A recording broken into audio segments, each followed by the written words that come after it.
Mister Faruk, colonel. আসার জন্য আপনাকে ধন্যবাদ। এখন বসুন এবং খান। না ধন্যবাদ। আমার নিজের দলের সমস্যা সম্বন্ধে বলতে আমার খুবই খারাপ লাগছে। অনেকদিন পরে একজন মানুষকে বিশ্বাস করতে চেয়েছিলাম। 4 বছর যাবৎ তার সাথে অনেক ভালো সম্পর্ক ছিল। এখন সে অন্যান্য দলের সাথে সুযোগে হাত মিলেছে। তার বাসায় গিয়ে তাকে খুন করবে। বুঝেছো? আপনি কি জানেন না আমি টাকার বিনিময়ে কাজ করে থাকি? এই কাজের জন্য আমি তোমাকে টাকা দেব এবং পরে দুজন মিলে তোমার টাকা খুঁজে বের করব।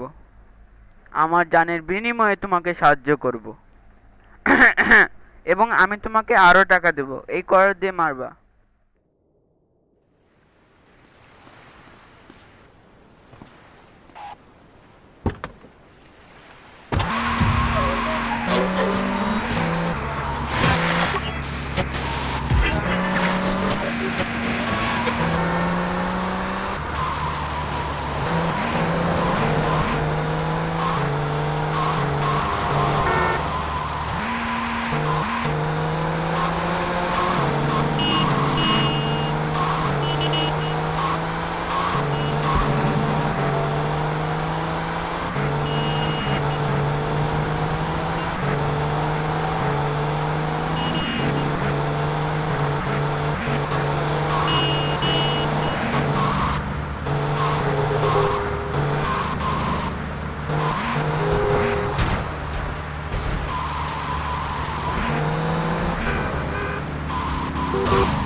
আমি তোমার মুখটা চিরতরে বন্ধ করে দিব।